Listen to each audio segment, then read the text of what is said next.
Welcome to this episode of Chatting with Staxx. I'm your host, Bill Staxx, and today I got Mike Lynch and Repo Rod. Repo. Hey, Mike. Hey, Bill. What's going on, man? Same. How you guys been? Cold. Okay. Very cold. So I'm we get ours up here too, believe me. Yeah. For sure. So I got two participants for the Falling Angels documentary. We got a lot of really good content. I've been going over it, and it's pretty damn good so far.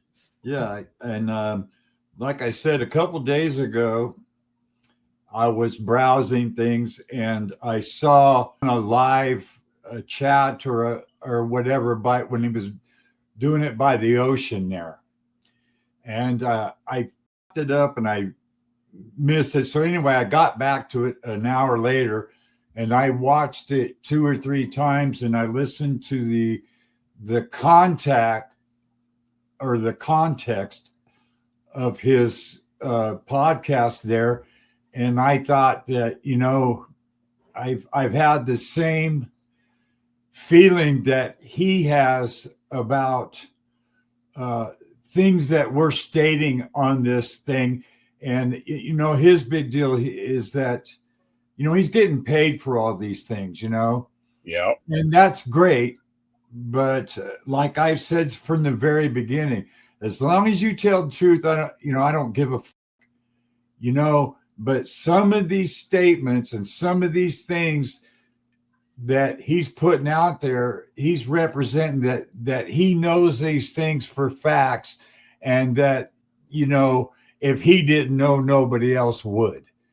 Yeah. And I beg to differ, because I'm on the West Coast. I have personal involvement with that guy in a situation where I sat down for 7 months. Excuse me. Oh, it was Rod's. You were watching. It was Yeah, remember that's when I called you and I said, "Hey, yeah, Rod's got something on here that I haven't heard before," and it seems to me he's pretty adamant about what he's saying. And at the end of it, there was no doubt in my mind exactly what he had to say. And that's when I called you and I said, "Hey, so I'm not the only one that feels the same way about some of the things that are being put out that, may or may not involve any of us. But one thing is for sure, anything that I have to say is not hearsay, rumor control, sitting at the bar, doing this or doing that. That's not what this is about. This is exactly, the things that I know or what I went through and the reasons why, and I've kept my mouth shut for 10 years because there's other people involved here.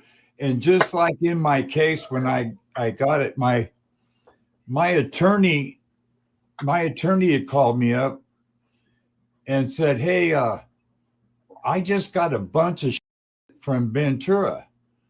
And I go, "Well, what do you mean by shit?" He goes, "Well, man, it's a huge box full of discovery." And it was all tape recordings and CDs. Okay. And I says, "What?" He goes, "Well, I got to ask you, do you know somebody named George Christie?" First thing he asked me. And I says, "Well, yeah, he's the head honcho down in Ventura." He goes, "Well, you need to get your to my office. And we need to sit down and you need to hear what is being said and why and in what context." I said, "Okay." So I did just that. I went down there and, it took me 5 days at approximately 8 hours a day to go through all the recordings. And these recordings were made by 2 gang task force officers.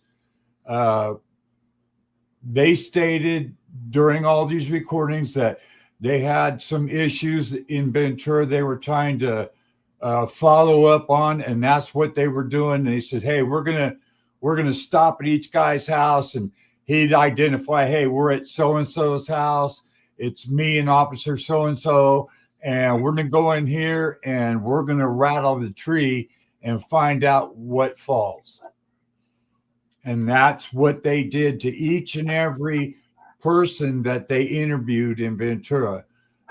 Some were members, some were prospects, some were hang-arounds, and then there was 2 wives that got in there that was mad as. Let me ask you a question. Did they all talk? Did they all talk? Yes. Everybody.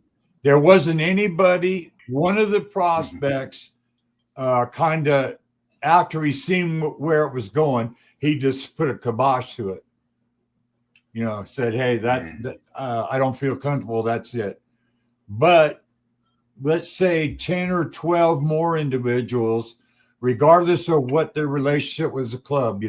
I didn't know which guy was a hanger. I don't know these guys' names. I just know what is in these recordings and why they're going to each one of these guys to get a statement. And no doubt, there was no doubt in any time that this was an ongoing investigation.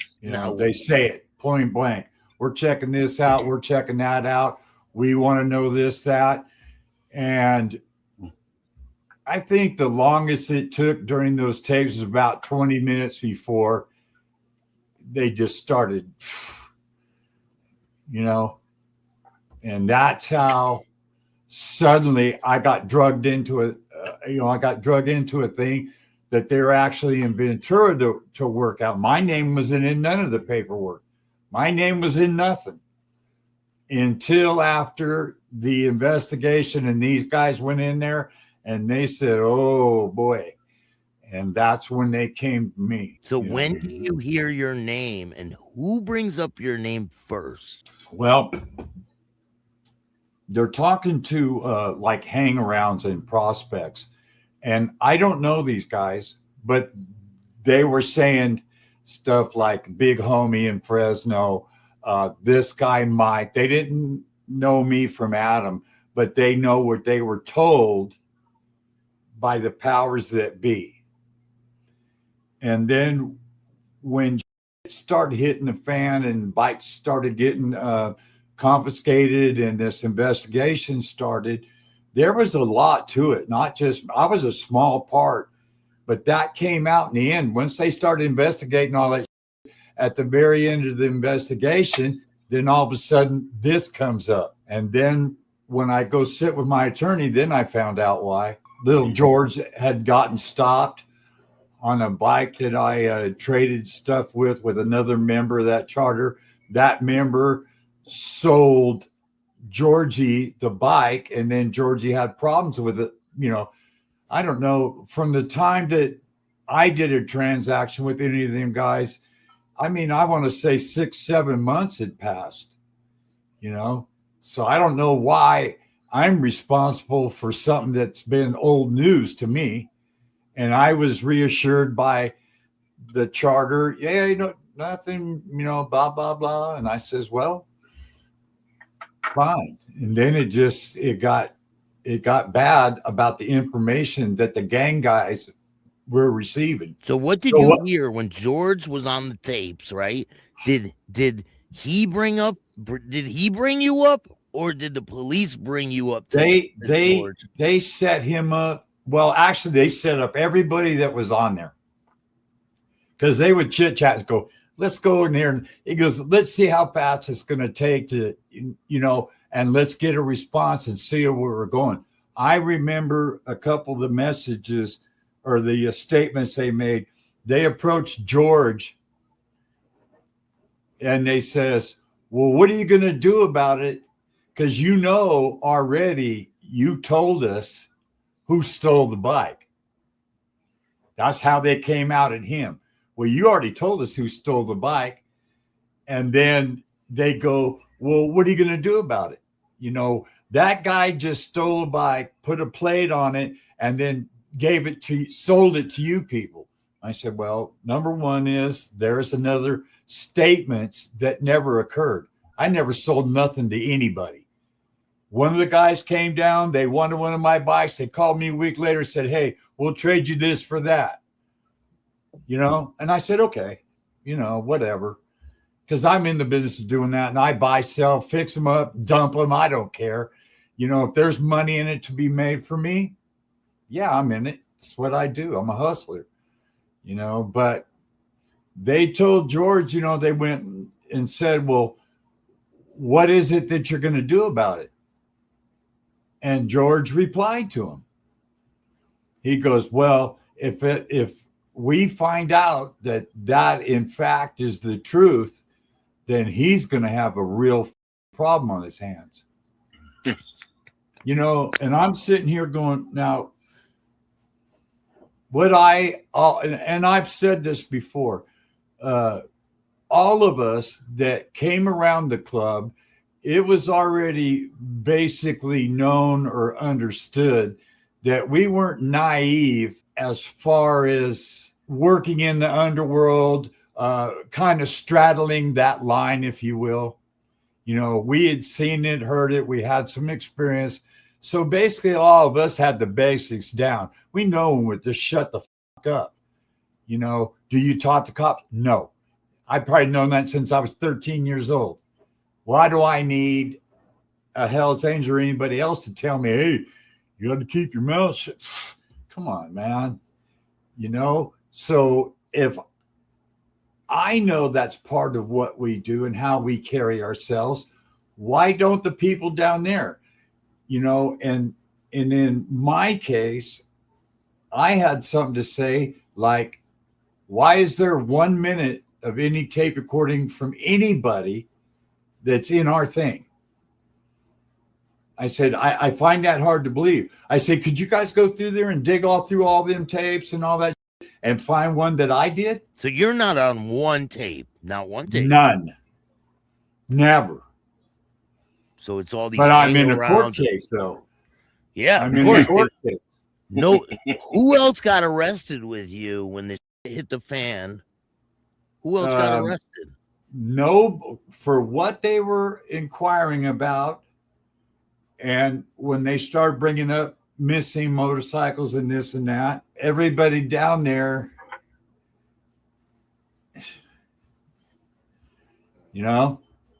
I don't know nothing. I heard about this guy or that, you know what I mean?